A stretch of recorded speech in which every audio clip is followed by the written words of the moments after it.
ഷൂർനാട് നടുവിൽ LPSലെ 4ാം ക്ലാസ് വിദ്യാർത്ഥിനി ഭവിക ലക്ഷ്മി എന്ന ഗൗരിക്കുട്ടിയുടെ ആദ്യ പുസ്തകം പ്രകാശനം ചെയ്തു. ഗൗരിത്വം എന്ന പുസ്തകമാണ് പ്രകാശനം ചെയ്തത്. ഒരു പ്രൈമറി വിദ്യാർത്ഥിയുടെ അനുഭവക്കുറിപ്പുകൾ എന്ന പ്രമേയമാണ് പുസ്തകത്തിന്റെ ഉള്ളടക്കം.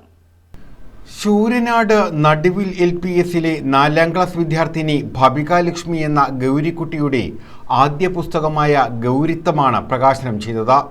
ശൂരനാട് തെക്കേമുറിയിൽ സംഘടിപ്പിച്ച ചടങ്ങിൽ പത്തനാപുരം ഗാന്ധിഭവൻ ചെയർമാൻ പുല്ലൂർ സോമരാജൻ പുസ്തകത്തിന്റെ പ്രകാശനം നിർവഹിച്ചു.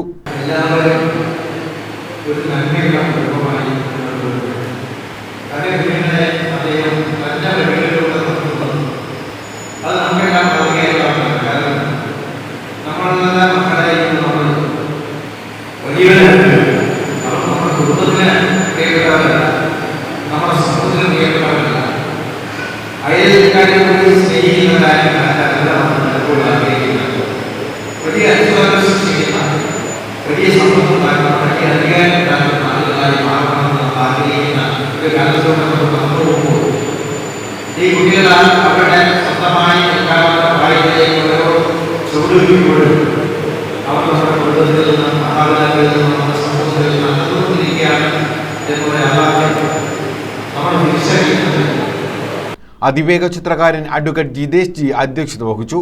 ഗൗരിത്വം എന്നൊരു വാക്ക് ശബ്ദധാരാവലിയിൽ എങ്ങുമില്ല. ഉണ്ടോ? നിങ്ങൾ കേട്ടിട്ടുണ്ടോ? ഗൗരിത്വം ഇങ്ങനെ വാക്ക് കേട്ടിട്ടുണ്ടോ?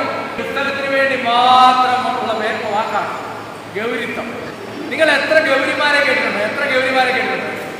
ഇനി ഒരു 10-20 കൊല്ലം കഴിയുമ്പോൾ നിങ്ങൾ ഏറ്റവും കൂടെ കേൾക്കുന്ന ഗൗരി ഈ ഇരിക്കുന്ന ഗൗരിക്കുട്ടിയായിരിക്കും. അങ്ങനെ ആവും. അതിനുള്ള ടാലന്റ് ഉണ്ട്. നല്ലൊരു കൈയടിക്കാത്ത കേരള സർവകലാശാല രജിസ്ട്രാർ ഡോക്ടർ KS അനിൽകുമാർ മുഖ്യപ്രഭാഷണം നടത്തി. SEET director B Aburaj, Devaswom recruitment board അംഗം B Vijayamma, VVHSS school manager P Rajeshwari, ജില്ലാ ശിശുക്ഷേമ സമിതി സെക്രട്ടറി ഡോക്ടർ D ഷൈദേവ തുടങ്ങിയവർ പങ്കെടുത്തു. Block panchayat president R Sundaresan, ജില്ലാ പഞ്ചായത്ത് അംഗം CP സുധീഷ് കുമാർ, ഗ്രാമപഞ്ചായത്ത് president S Sreekumar, M Samatha, Khadeeja BV, Ullas Kovoor തുടങ്ങിയവർ പങ്കെടുത്തു. News bureau, Sasthamkotta.